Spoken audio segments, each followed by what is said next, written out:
There's only one thing that we love more than eating food with chopsticks, and that's photography.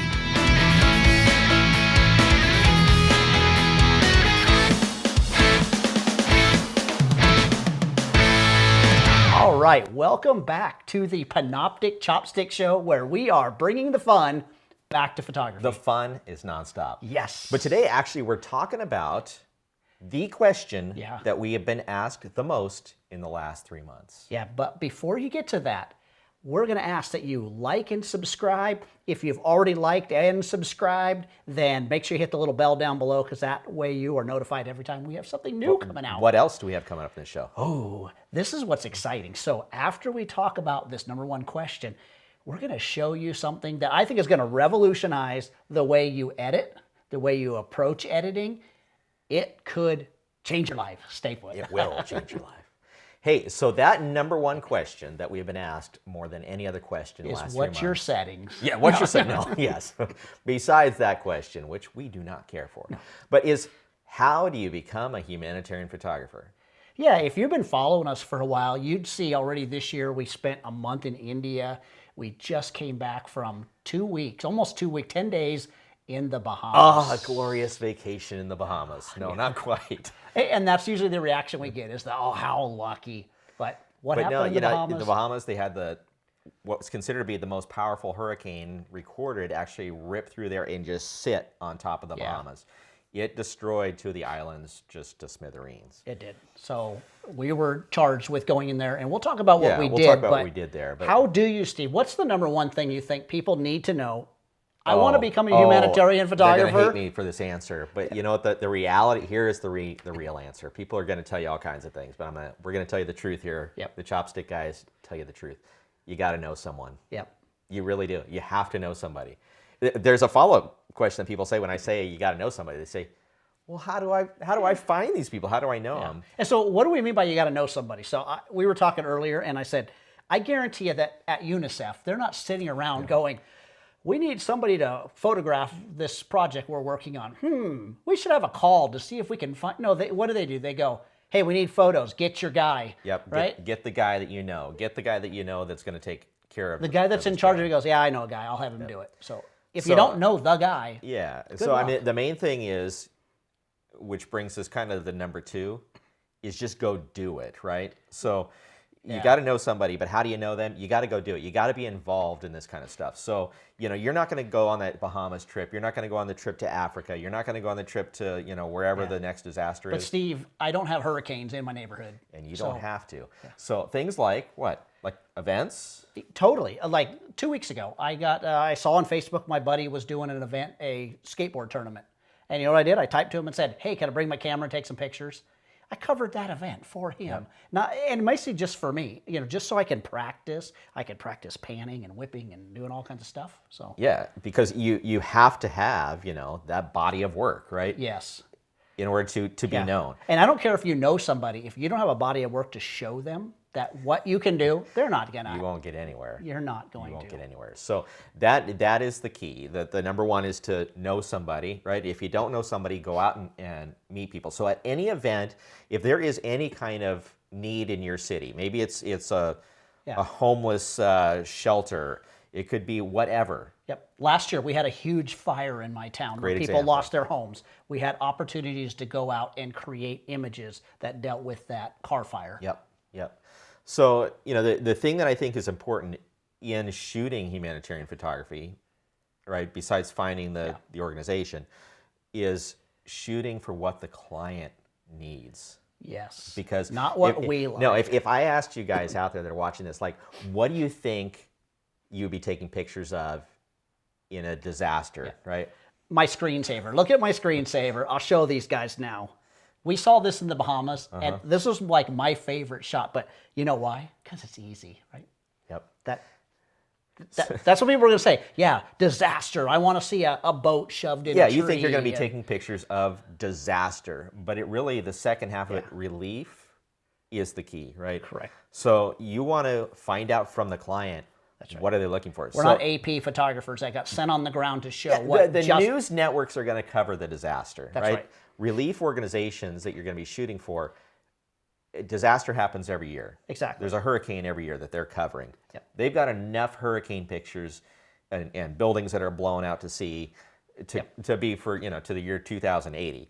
But what did we end up shooting in the Bahamas? What was our task, right? So we got our the task call. there was, we got the call and it was said, hey, we needed you guys to go to the Bahamas and take product shots, right? And we went, woohoo, product shot. photography. But no, here's what happened. Here was the story. Bass Pro Shops. What a great organization. If you get the opportunity to go shop at a Bass Pro Shops or Cabela's, man, frequent these guys, because Johnny Morrison, the owner, what did he donate? Something like $4 or $5 It was like million close to $5 dollars worth of products. And so in the industry, it's called like in kind donations, right? So it's stuff that the disaster needs: stoves, cots, tents, Gatorade, jerky, food, generators, flashlights, all that kind of stuff. So they donated I think it was 23 containers worth of stuff. I mean, just amazing amount of product that went out there. So our job was to actually show lives being impacted by that stuff. By those products. So it's product shots that told a story. Yep. And that's the key. I'm glad you said that, Mark, because I think for disaster relief, humanitarian photography, whatever label you want to put on it, it's not about the disaster. Right? No. So you have a disaster, we'll just use hurricane since we were just talking about that. You have the hurricane of those buildings being blown down and trees toppled and all that stuff. That's great. Like I said, the news covered that. But what happens afterwards, and how do these organizations impact lives to better their life after the disaster? Yeah, and I think that was the phrase we used quite a bit, was the impact of the organization. Yes. We're not showing the disaster. Yep. So impact, if you keep that in your mind, is the impact of the client, the impact of the organization, and you shoot that way. Yep. So I want to say one thing before we jump into like the next, in my head, the next thought was, you're going to fail when you first start doing this, and throughout your career, if you're going into humanitarian photography, you're going to fail. Yep. It is so hard to get the picture that tells the story. That's right. I go back to just 2 weeks ago when I shot the skateboarding.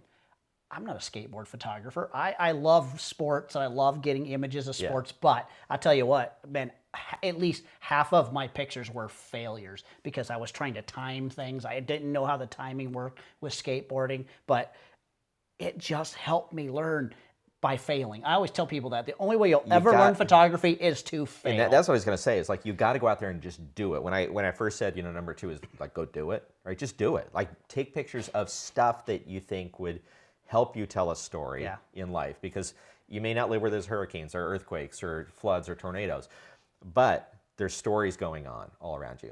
So, great example of the story. We were delivering these stoves to a community, a little neighborhood that had been wiped out. There was one house left. There was like 15 others that were gone, just where we could see on that street. Just the foundation. That's and a toilet. Usually there's a toilet and a That guy's like, my brother's house was there, my house was there, my aunt lived there, my cousin lived over here, and I had 2 friends there.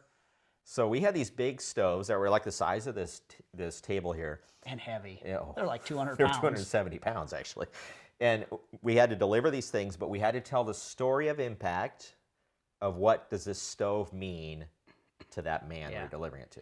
And guess what? I was shooting video, you were shooting stills, and the first delivery that we did at another house, we failed, right? Oh, big time. I was in your way, you were in my shot. I was like, get out of my shot! You're like, get out of my shot! And those guys, they didn't take the path we wanted them to take. They turned, and I'm shooting the back of a guy walking with the box that we can't read the box. So you fail. And guess what happened on that next house, though? We didn't fail. We didn't fail because we were making sure that, okay, here's where we're going to be. So here's where the story was developed. So, like Mark said, the picture that he showed of the telephone booth on the beach, right? That's easy photography. It's easy to take pictures of the disaster. Yeah. It's easy to take pictures of kids with the flies in the face. It's easy to take pictures of the poor puppy dog who hasn't been fed. All that kind of stuff that you see in the ads. But it's hard to tell the story. So the story came down. We delivered this stove to this guy. We found out that he is the community Boomba. I mean, I don't know what you want to call him. I think he probably was the oldest brother in the family. He was the oldest brother, right? Because he knew, it was every family member answered to him. So this is what he told us. We brought the stove. He's like, oh, guys, you cannot believe what this is going to do for my area right here. Yep. He's like, I am now going to be able to feed all those people you just mentioned. Yeah. Like 9 families or something. Yeah, we're going it's just to be able to eat off of that stove until something. And they were already building a new house, like he was a shack. so excited, and that's what we wanted to capture, was the emotion Yeah. of the impact for the organization, right? I keep going back to that phrase that you mentioned because it's so critical.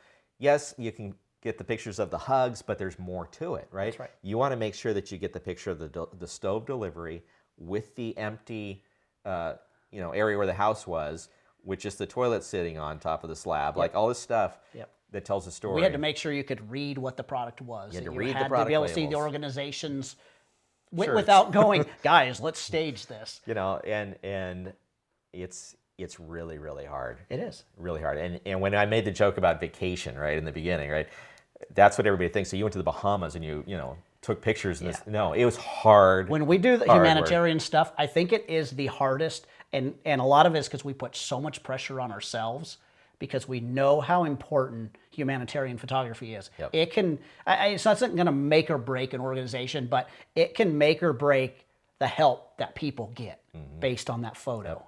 So there's a big responsibility with it, but a huge reward personally. It's our favorite thing to do. Yep. Does it pay well? No, but you know what? Go out and do it for free. Get your name out there. If you happen to meet anybody from those organizations that you think are worthy to work for, you introduce yourself and you give them your body of work for free, as long as it's good. This year I had watched that Born into Brothels documentary, right? I called you up and I'm like, Steve, you got to watch this documentary. This was like 2 years ago, 3 years ago, actually. And said, we got to do something like this. And it was about a woman that was using photography to impact kids in a red light district. And guess what happened? We got a hold of a friend that runs a school in India, and we started a program. We didn't wait for somebody, because guess what? HBO, who did that documentary, they're not going to call us and say, hey guys, you ought to come to India and do a program. No, we created a program. We did it ourselves.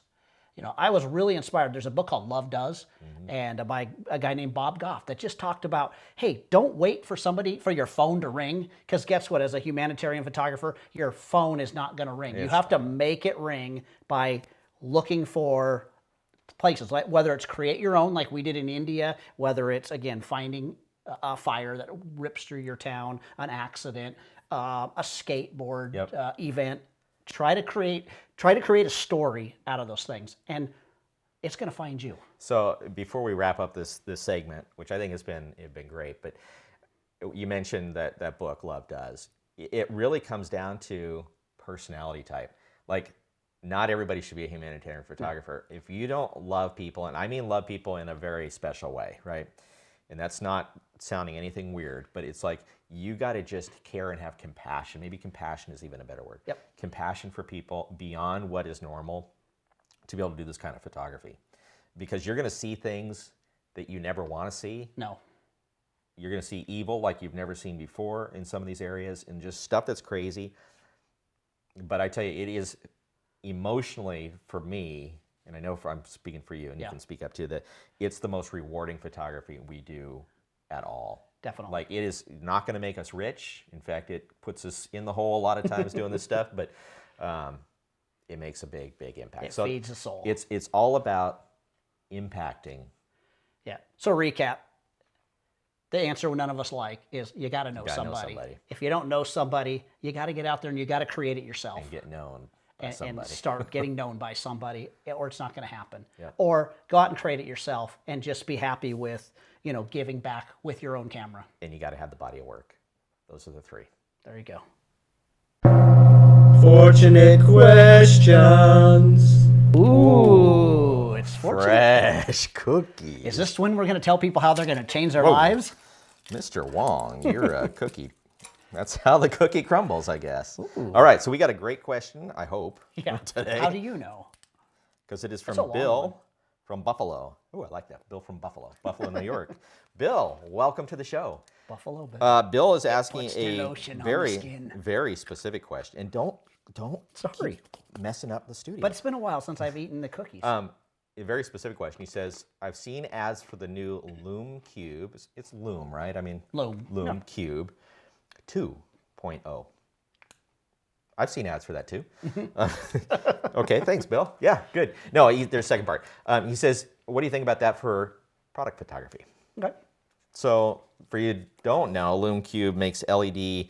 They had made these little LED cubes that were 1 inch square with a super bright LED. And we've got 2 of them. We do. We use them. Use them. We love them. They're like in a pinch, man.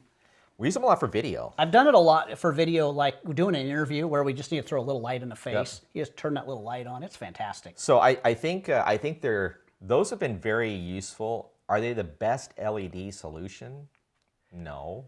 No. Are they super practical? Totally. Yeah, and they're waterproof. And they're waterproof. You can stick these things underwater. You But can light up your he's not landscape asking about the scenes. old ones. I know He's asking about the new He's ones, asking so- about those new ones for product photography. Maybe. I haven't If used them. you're doing small stuff, I'm sure that it's going to do fantastic. What I love is the new one. You can run it with an app, so you can control different things on that LumeCube with your app on your phone. We haven't. real Neither nice. of us have touched it in person, so it's kind of a hard question for us to actually Yeah. answer. In general, let's go back it up a little bit. In general, LED, Yeah. right? LED lighting. You know what? I wouldn't have said this 6 months ago, No. but I will say it now. LED is the future of lighting, of photography, of photographic lighting. Hands down 100%. Yes, And we yeah. would not have said that. And we are big flash we guys. became believers. If you want to watch the video, I'll put the link up to it now. We were on the Salt Flats in Utah, and this windstorm came out of nowhere, ruined some of our equipment, knocked our lights over, and one of our friends said, I got these Stella lights. If you haven't seen that Stella light, Made by Light and Motion. Is the yes. name of the company. Like, we just went, okay, we'll try it. There's no way this is going to light up a ballerina. This is not going to light up a scene. He pulled this light out, and we were just like, oh my goodness. There's like 20, 30 mile an hour winds. It was died down a awesome. little bit, the wind, and that thing just stood straight. So like, besides the stability of the light, the color of this LED light yeah. was super, super natural. It didn't look blue or it didn't look colored And yellow. there's something about the way that light spreads evenly. There's no hot spots. I mean, we were blown away. We sound like a Light and Motion commercial right now. Yeah. But we were really impressed with them. So we actually, we got a set to... Yeah, we contacted Light and Motion. They contacted us They after seeing contacted that video. us actually, and they sent us out one to test. So we've been giving her a little run through. Mark's going to do some more run through this week. I did some last week. But we're really... Yeah. Really impressed. So LED, going back to his question rather than about us, but It is the future Yeah. of photographic lighting. so you know what? I don't think you have any risk in ordering a LumeCube 2. Nope. I would say go for it. I don't want to give it an endorsement because I haven't used it yet. LumeCube, if you want to send us out one to test, we'd be happy to do that. But I've been happy with the cubes. Yep. I think for product photography, it's the way to go because what you see is what you get on the other end. Is especially if you're using mirrorless too. LEDs, but yeah, and I think those LumeCubes. I don't know that I would like it for product photography, but I love it for other things. Yeah. Like, oh man, you can put it in water. I'm just thinking though, like for food photography and stuff, the LumeCube would be pretty. If you're So if you're doing location quick, later on, when we go out to lunch, let's bring a LumeCube and take a picture. let's do Just it. for fun. Yeah. So to answer your question, yeah, I agree. I'd go I for think it. I would too, especially the price. I think those things are like right Yeah, around the entry, $99 or whatever. something. I don't even know what it is, but the entry point has got to be low enough that it's worth the It's risk. a practical little light to have. But Bill, most excellent question, and somewhere, what do I do with it? We don't- Pardon me 1 second. It's right here. There it right is. on my table on the side. So we have the Coveted. Chopstick Which I had to Guys. steal a set of You chopsticks did. out of it today. There are a couple sets of chopsticks, the wasabi got bowls, good weight chopstick to 'em. I holders, like the- and 2 fortunate question without the question fortune cookies inside. So, yeah, that's coming to you, Bill. Thanks for your question today. So if you have a question for us, put it in the comments below, and if we use your question on the show, we will send you one of the coveted Chopstick chopstick Guys. kits. Hoi, talking raw. Are you ready to have your world turn upside down? Mind blown. Now, we told you we were going to revolutionize the way you edit. And change your life. That's right. We're ready to bring the fun to photography today. Yes. So, no, Luminar by Skylum, Luminar 3. Whoa. Don't throw the eggs at us yet. I know you just heard that word Luminar. You scared me there. Like, did I say something wrong? No. Eggs were being thrown. Luminar because- 4. Yes, thank you. You had mentioned Luminar Folks, there were some issues with the previous version of Luminar that actually probably people thought the world was ending because this thing was so bad. So we played with Luminar 2, and we thought this is pretty good. One thing we loved about it is the way it handled color. And then Luminar 3 came. Oh my goodness! Everything fell apart. It didn't even work. We never talked about that product on our show on any video. It just because it crashed your Mac, my PC. None of it worked. It was bad. And we felt so bad because we were really hot on what was going on with Luminar. Yeah. I mean, it was cool stuff. And we love their Aurora HDR software. Here's what happened. So anyways. they contacted us again and said, guys, what do you aren't you testing the 4 for us? And we're like, not a chance. Right? We because don't want to. we had some troubles with 3. She said, please, just install it. See, and we'll show you that it works. So we installed it that day. So I'll tell you, number one, it runs fast. I mean, compared to what it was doing, not even compared to what it is a fast loading program. When you load pictures into it, I mean, it's loading faster than Lightroom loads. So before you say that, what are we talking about? What is Luminar? Ooh, it's so awesome. Exactly. So you are all Photoshop users. You're all Lightroom users. Some of you maybe used to use Aperture. Some of you maybe use Alien Skin, which is now called Exposure or something. Yep. Maybe you used On One. Maybe you use There's whatever. so many products out there. But again, and most of it's Adobe that Yep. we're all using.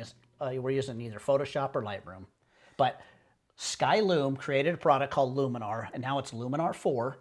And this product, it simply is amazing. I don't know how, like, what's the magic behind it? This is, to me, is like when Nick Software came out with their suite years ago, where we just went, oh my goodness, yes, I could do these things in Photoshop, but it would take me an hour and a half, where in Nick, I could click a button and it was happening. Okay.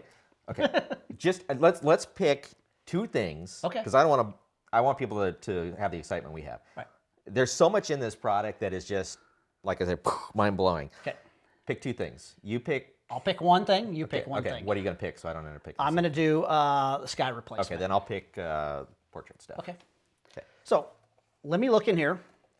All right, so here's a picture of a lake. We just did a workshop in the Eastern Sierras. This was an early morning shoot we did, and I love this photo. The problem was there was no clouds that morning. Right, It's it a was blue sky, blank. wonderful picture, but just kind of boring. The sky's boring.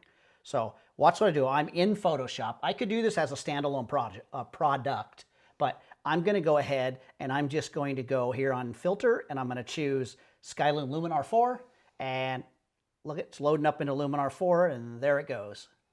All right, right down here on the right, if I click this little button right here, it's going to now give me some new options, and one of them, see, says sky replacement.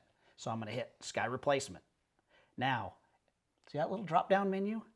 Look at all these skies that are already preloaded. They are in. built I can put in. my own skies in Yes, if I you can. want to, but I'm just going to choose this one right here.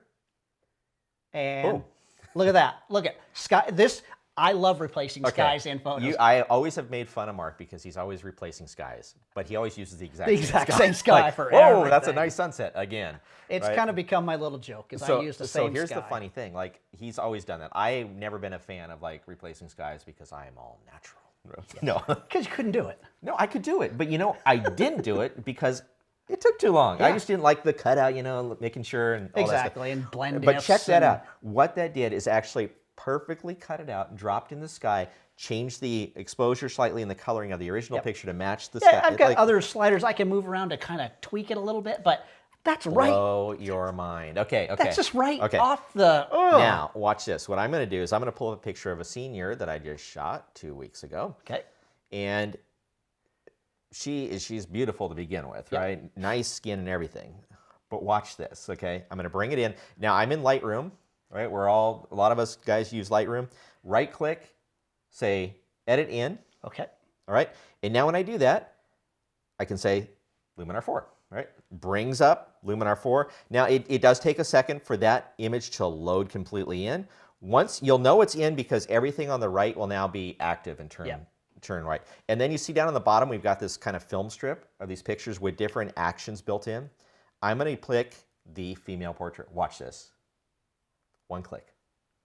Yeah. Like, there's nothing left to do. No.